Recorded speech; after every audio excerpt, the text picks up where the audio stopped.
On 26 February 2011, Helen and Dennis set out to travel between Palermo and Naples, travelling first of all along the north coast of Sicily to Messina. So here we have a little film about that. At the railway station we were delighted to be joined suddenly by Lee, a good Korean friend we had spent some time with the day before when we were having some coffee. He just turned up with a gift, a farewell gift. There we are with a local train, and this is our more important and comfortable and stylish corridored Intercity train, which has compartments. We were fortunate having 6 seats, but we had them to ourselves all the way along. Here I am reading the paper. It is at the moment of the height of the problems in Tripoli. I haven't got this morning's paper the day after to know how it's resolved, but this is the ultimate battle, says the morning newspaper yesterday. Very serious issue. Tripoli is very close to us here in Sicily, and that's our itinerary going from Palermo through to Naples, 9.5 hours. It was a fairly rough and wet and miserable day as we set out. Glimpses of the sea almost immediately. We're very proud, of course, of our South Coast Railway line from Sydney, but this is something else. Once again, the iPhone has this magical effect with its shutter of making vertical things go slish-slash across the page. That's just an upright stanchion, and you'll see more of those as we go along. It's quite extraordinary that for a good part of the trip, the railway line is almost in the sea. It's at times not very far above it, and certainly often very close to it, and at times, well, for much of this part of the trip along the north of Sicily, there is a beach. Once you get further up into Calabria and beyond towards Naples, at times there is very little beach and lots of concrete blocks put in to keep the things in place. Those are those hills near Palermo. We're heading a long way towards the east now. As you can see, this little resort here is taking a bit of a winter battering. Still, the sea is very beautiful, and again we're so close to it. Some slightly amazing little igloo huts looking forlorn just down there. As we go along, the train rushes forward and then through a little tunnel usually to get to the next bay or long beach.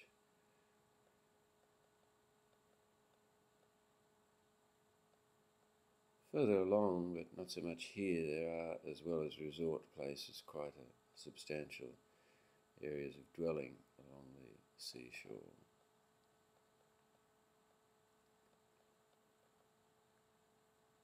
Again, that magical effect of the phone.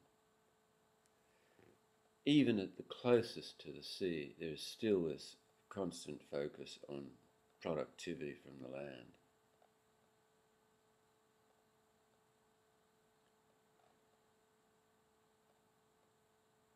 And there, looking suddenly back out the other side of the compartment through the corridor, there was snow immediately above us as we arrive in Termini Imerese, the first town along the way. It was interesting that for quite a significant part of the trip we found, especially in Sicily rather more than in the mainland, this snow. Here's a little bit of industry. Sicily is largely deprived of substantial industry. There's a huge amount of fruit and vegetable production, but not really very much industry. This picture here is not to show you the lass there in the main, but the Berlusconi family. The article in the newspaper lists the enormous income of the Berlusconi family, with Silvio himself getting 118 million from these companies this year. And whereas throughout our trip in Sicily, the big question we were asked in many places was, "Ce l'ha anche in Australia un crisi?" Is there a crisis also in Australia, an economic crisis? And we talked about that, and they asked, is there employment? But the Berlusconi family, listed then in more detail, still come in with enormous incomes. Berlusconi himself, in another article defending himself against the latest stage in the court proceedings in Milan against him for his association with underage women, was defending himself in talking to some of his own parliamentarians, saying things about the court which in Australia would surely have brought him very swiftly into charges of contempt in addition to whatever else. But the conference was interrupted, according to the newspaper report, by someone coming in and telling him that the British Prime Minister Cameron wanted to speak to him on the phone. And he said, see, I'm the most senior and the most experienced leader of all of the members of the G8. I have to go now and attend to important things. Cefalù, a town of some importance with a lovely mural at the station as well. Historical importance, that is. And on again we go with more and more beaches and headlands, and constantly down in the spaces available, mainly citrus trees.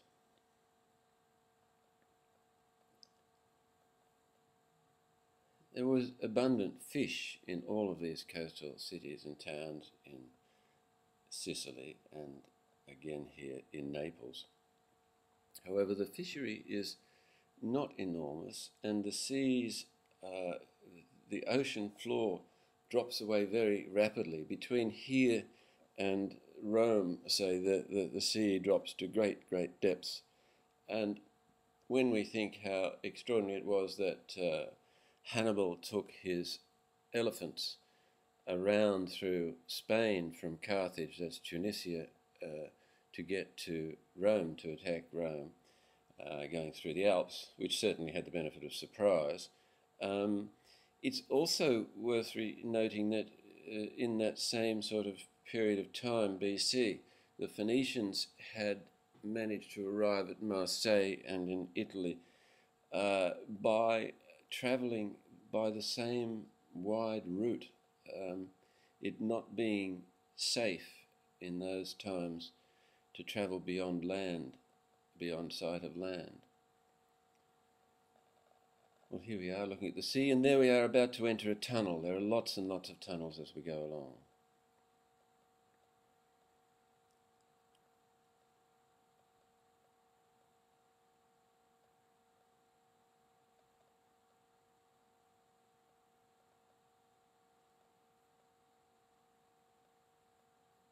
Palermo we found very interesting. It's still a very closed and complex society, obviously, and we were staying in a very old part of the city where there is a considerable depth of poverty, a measure of entrapment. We talked with several people, in particular with a Tamil family who had a shop where a young man expressed his great dissatisfaction with the lives that they had there. He had been there for 20 years with his family. He had now citizenship for 6 years. Here comes the conductor to check his numbers in our compartment. They wanted to, well, as soon as his wife would get citizenship, they would go to Scotland. And they can do that as EU citizens, go from Sicily to Scotland. But he said, it's very racist here. And also he said, these people here are trapped within the world that they have. Their children don't go to school, they have no future, it's violent, and it's a place where I cannot bring up my son, so I must go somewhere else for the sake of my son. Nowhere here thinks about anywhere else, he said. It was evident when we first saw that family in that shop that how extraordinary it must be for them to be in such an isolated situation.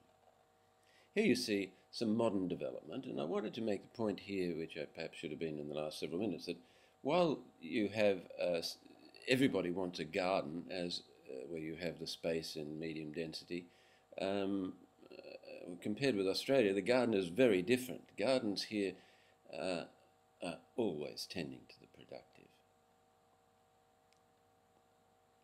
Unless, of course, one is right in town in the more dense areas of population. We're coming now to a little town which is called Capodolando.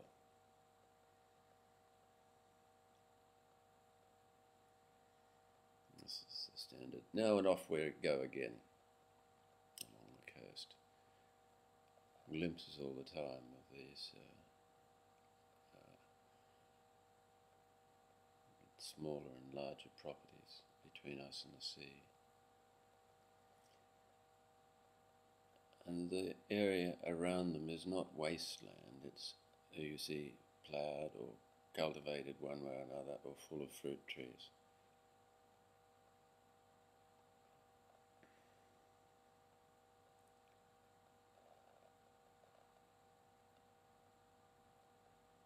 The rocks are going to hold the railway line for a while, I suppose.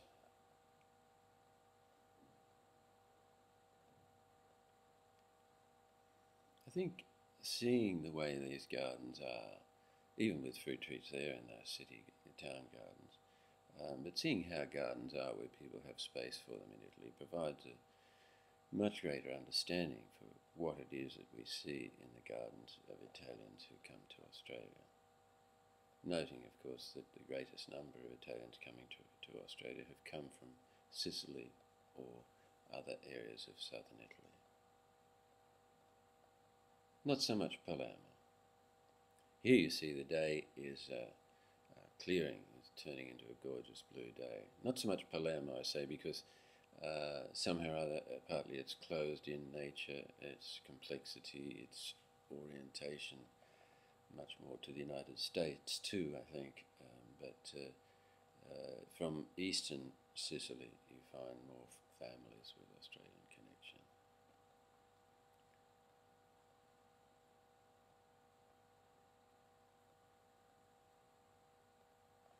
This may seem to go on. I just want to leave it. I had to decide whether to leave all these pictures here. It just shows how extraordinarily spectacular and extensive this 2.5-hour ride along the sea is, how glorious the seaside is, how productive the land beside it.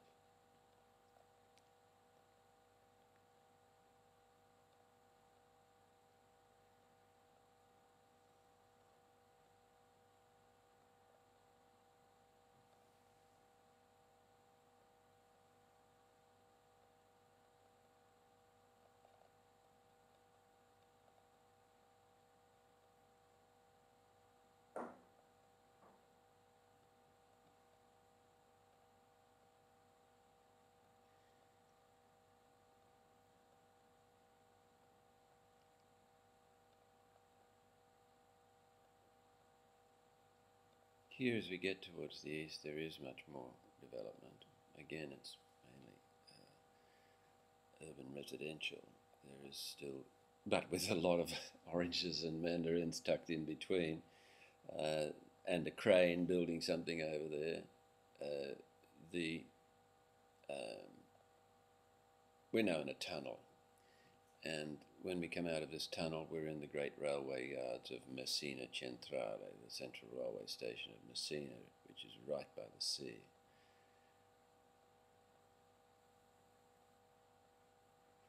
This is where we will, in the station, wait the arrival of the train which is coming from Syracuse also to Rome, which this train is going. Oh, and on the way into the station, mind you, there's this wonderful museum for the train buffs. There's a collection of machinery which has just been dumped on the side over there, which looks as though it hasn't worked a long time. Anyway, here our train comes in. We await the arrival of the train from Syracuse. We are then backed out and connected with it. And then the double train, the full-size train, is now pushed forward gently under this car bridge here, which is also loading the ship, and we go into the train, put in the first section of the train and back out, and then put the second section in alongside.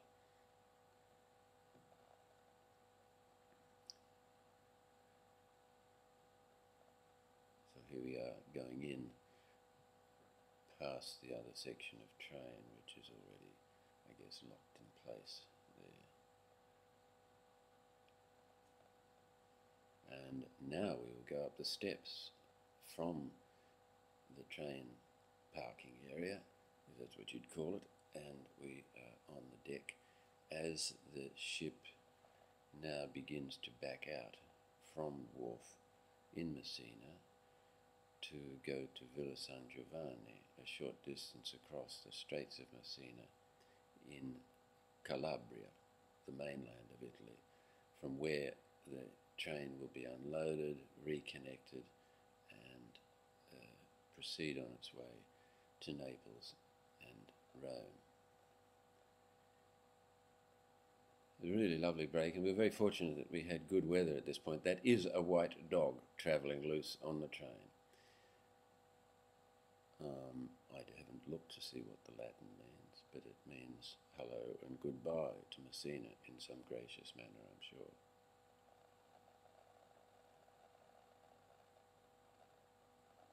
So that's the end of this film. We now scootle up north to Naples. Thank you for watching. Your patience is infinite.